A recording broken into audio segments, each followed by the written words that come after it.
Next number ഏതാണ്? 95. 95 എങ്ങനെ എഴുതുന്നത്?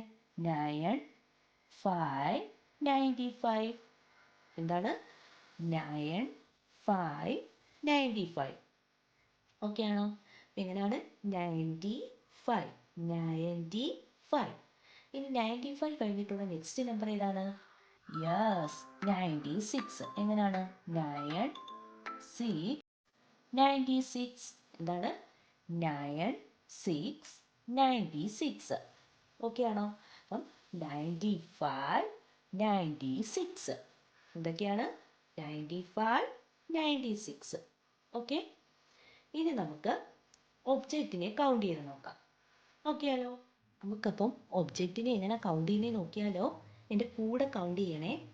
1 2 3 4 5 6 7 8 9 10 11 12 13 14 15 16 17 18 19 20 21 22 23 24 25 26 27 28 29 30 31 32 33 34 35 36 37 38 39 40 41 42 43 44 45 46 47 48 49 50 51 52 53 54 55 56 57 58 59 60 61 62 63 64 65 66 67 68 69 70 71 72 73 74 75 76 77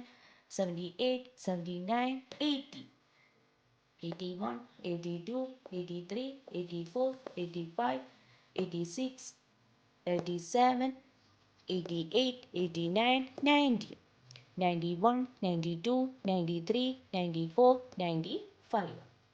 അപ്പോൾ ഏതാണ്? എത്ര ഒബ്ജക്റ്റ് ഉണ്ട് മൊത്തം? 95. 9 5 95. ഓക്കെ ആണോ? ഇപ്പം 95 ഒബ്ജക്റ്റ് ഉണ്ട് ഇത് മൊത്തം. ഓക്കെ. ഇനി നമുക്ക് നെക്സ്റ്റ് കൗണ്ട് ചെയ്താലോ?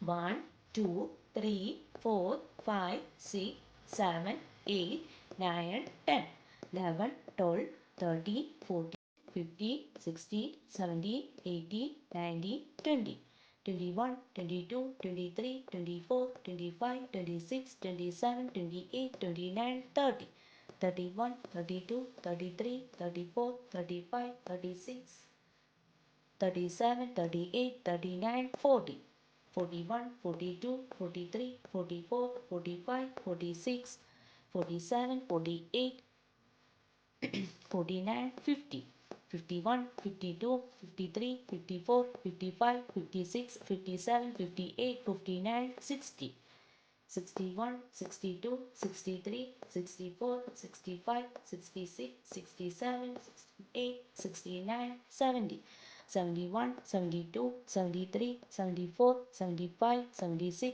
77 78 79 80 81 82 83 84 85 86 87 88 89 90 91 92 93 94 95 96. അപ്പോൾ മൊത്തം ഇത് എത്ര ഒബ്ജക്റ്റ് ഉണ്ട്? 96. 9 6 96. അപ്പോൾ ഇന്ന് നമ്മൾ പഠിച്ച രണ്ട് നമ്പേഴ്സ് ഏതൊക്കെയാണ്? 95 96. ഓക്കെ ആണോ? നമ്മൾ 1 to 96 വരെയുള്ള നമ്പേഴ്സ് ഇതുവരെ കംപ്ലീറ്റ് ആക്കിയിട്ടുണ്ട്. അപ്പോൾ എൻ്റെ എല്ലാ കുഞ്ഞുമക്കളും എന്തോ ചെയ്യുക? നല്ല വൃത്തിയായിട്ടും ഇത്രയും നമ്പേഴ്സ് എഴുതിപ്പിടിക്കുക. അപ്പോൾ ഇന്നത്തെ ക്ലാസ് ഇത്രയേ ഉള്ളൂ. എല്ലാവർക്കും എൻ്റെ വീഡിയോ ഇഷ്ടപ്പെട്ടെന്ന് കരുതുന്നു. നിങ്ങൾക്ക് ഈ വീഡിയോ ഇഷ്ടപ്പെട്ടെങ്കിൽ ലൈക്ക് ചെയ്യുക, ഷെയർ ചെയ്യുക, സബ്സ്ക്രൈബ് ചെയ്യുക. Okay, bye, thank U.